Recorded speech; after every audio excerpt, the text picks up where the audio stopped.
أعوذ بالله من الشيطان الرجيم بسم الله الرحمن الرحیم۔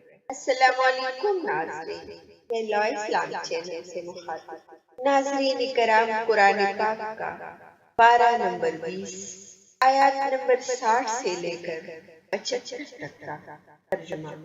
آئیے اس ترجمے پر غور کرتے ہیں اور پڑھتے ہیں کہ اللہ پاک کیا فرماتے ہیں۔ بھلا وہ کون ہے جس نے پیدا کیا آسمان کو اور زمین کو اور برسایا تمہارے لیے آسمان سے پانی، وہ ہم ہیں۔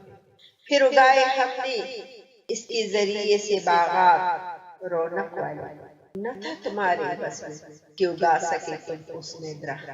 کیا کوئی اور معبود ہے اللہ کے ساتھ شریک ان کاموں میں؟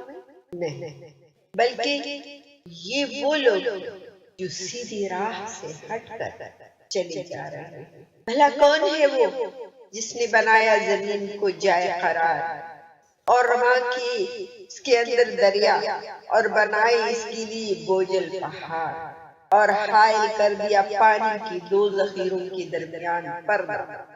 کیا کوئی اور معبود ہے اللہ کے ساتھ شریک ان کاموں میں؟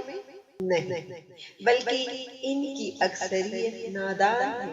بھلا وہ کون ہے جو دعا سنتا ہے بے قرار کی جب اسے پکارے اور رفع کرتا ہے اس کی تکلیف کو، اور بناتا ہے تمہیں زمین کا خلیفہ؟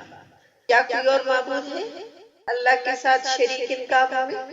تم لوگ کم ہی سوچتے سمجھتے ہو۔ بھلا وہ کون ہے جو رستہ دکھاتا ہے تمہیں بحر و بر کی تاریکیوں میں، اور کون ہے جو بیچتا ہے ہواؤں کو خوشخبری دے کر آگے آگے اپنی رہ۔ کیا کوئی اور معبود ہے اللہ کے ساتھ شریک ان کاموں میں؟ بہت بلند ہے اس شرک سے جو یہ کرتے ہیں۔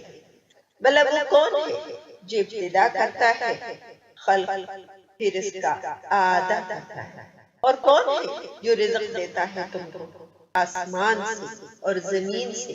کیا کوئی اور معبود ہے اللہ کے ساتھ شریک ان کاموں میں؟ کہو لاؤ تم اپنی دلیل اگر ہو تم سچے۔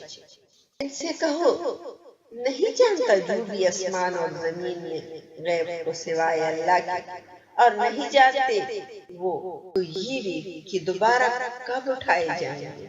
صدق اللہ علیہ العظیم۔ ناظرین کرام، ان آیاتوں میں دعائیں بھی جو مصیبت کے وقت ان آیاتوں کے پڑھنے سے ہمارے بہت سارے مسئلے حل ہو سکتے ہیں، چاہے وہ دنیا کے ساتھ ہو یا آخرت کے ساتھ۔ اللہ تعالیٰ ہم سب مسلمانوں کو ہدایت دے کہ ہم قرآن پاک کو سمجھیں اور اس پر عمل بھی کریں۔ آمین۔ آپ اپنا بہت سارا خیال رکھیے گا، اپنی دعاؤں میں مجھے بھی یاد رکھیے گا، اور چینل کو لائک اور سبسکرائب کرنا نہ بھولیے گا۔